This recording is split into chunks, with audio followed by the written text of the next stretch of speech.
Pada suatu hari Rasulullah SAW ditemui oleh malaikat Jibril. Rasul pun bertanya, ada apa wahai Jibril? Jibril menjawab, wahai Muhammad, sesungguhnya hari ini Allah Subhanahu wa Ta'ala sedang mengobarkan nyala api neraka, dan seluruh para malaikat amat ketakutan. Mereka tidak tahu harus bagaimana. Untung aku ingat, kata Jibril, bahwa engkau Muhammad adalah sumber cinta dan sayang Allah Subhanahu wa Ta'ala kepada alam semesta. Dengan alasan itu aku kesini, bertabaruk mengambil berkah dengan cinta Allah kepada dirimu, ya Rasulullah, ya Muhammad. Rasulullah terdiam beberapa saat, kemudian bertanya lagi, wahai Jibril, ceritakan padaku bagaimana neraka itu sesungguhnya. Jibril menjawab, wahai Muhammad, neraka itu bagaikan lubang-lubang yang terdiri dari 7 tingkat. Jarak antara satu lubang dengan yang lain ialah perjalanan 70 tahun. Lubang paling bawah adalah lubang yang paling panas. Nabi SAW meneruskan pertanyaannya, lalu siapakah penghuni lubang-lubang neraka itu, wahai Jibril? Sampaikan kepadaku, Jibril. Jibril menjawab, lubang yang paling bawah diciptakan untuk orang-orang munafik. Lubang yang berikutnya untuk penyembah berhala, lalu untuk penyembah bintang dan matahari. Jibril terus menerangkan penghuni tingkatan neraka hingga lubang yang kelima, tempat umat Yahudi, dan yang keenam dihuni oleh umat Nasrani. Setelah menjelaskan penghuni 6 tingkatan neraka, Jibril diam cukup lama. Rasulullah SAW penasaran dan bertanya kepada Jibril, wahai Jibril, siapakah penghuni neraka yang ke-7? Jibril diam saja tidak menjawab. Rasulullah SAW mengulangi pertanyaannya, tapi Jibril tetap diam. Rasulullah tambah penasaran dan mendesak Jibril agar dijawab pertanyaannya. Akhirnya Jibril pun berkata, umatmu wahai Muhammad, mereka itu para pelaku dosa besar di kalangan umatmu, yang dimana sampai mereka mati belum sempat bertaubat. Mendengar jawaban Jibril, Rasulullah langsung jatuh pingsan. Jibril merangkulnya dan meletakkan tubuh baginda di atas pangkuannya. Tak berapa lama Rasulullah SAW sadar dan langsung menangis bersimbah air mata dengan terisak-isak. Rasulullah mempertegas pertanyaannya, wahai Jibril, apakah benar ada di antara umatku yang masuk neraka?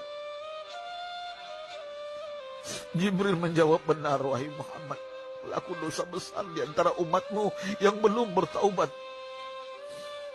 Setelah itu Rasulullah menghadap kiblat dan sujud kepada Allah dalam isak tangisnya.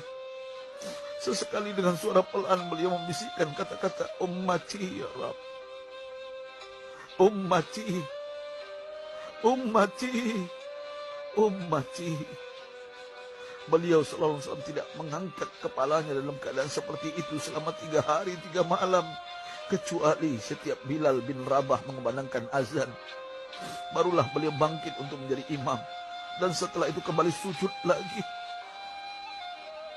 Pada hari ketiga Abu Bakar menyadari hal ini, beliau mengetuk pintu Rasulullah dan mengucapkan salam 3 kali, namun tidak terdengar jawaban.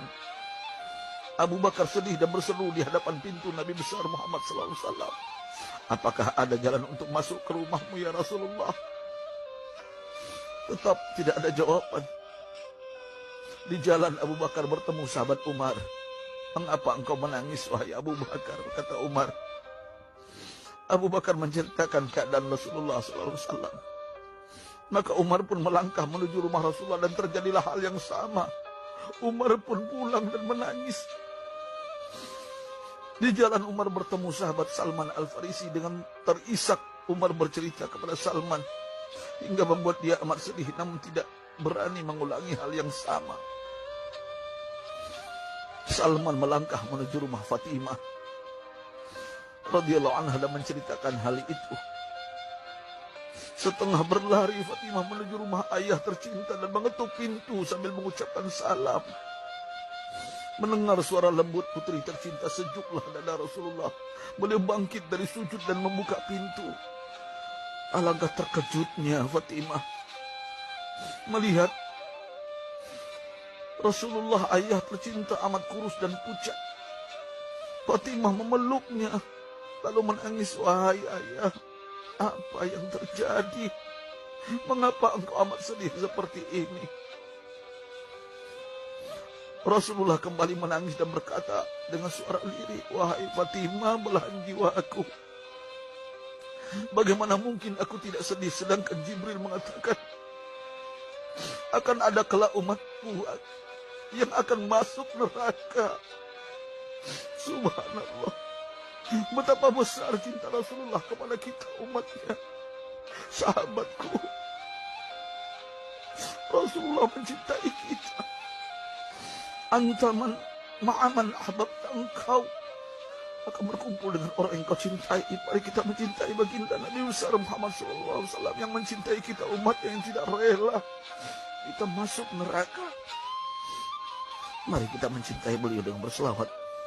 Sahabatku, sampaikan, Rasul mengajarkan kepada kita, man dalla ala khairin falau mislu ajri fa'ilin. Siapa yang menunjukkan kepada kebaikan, maka dia akan mendapatkan pahala seperti orang yang mengerjakannya.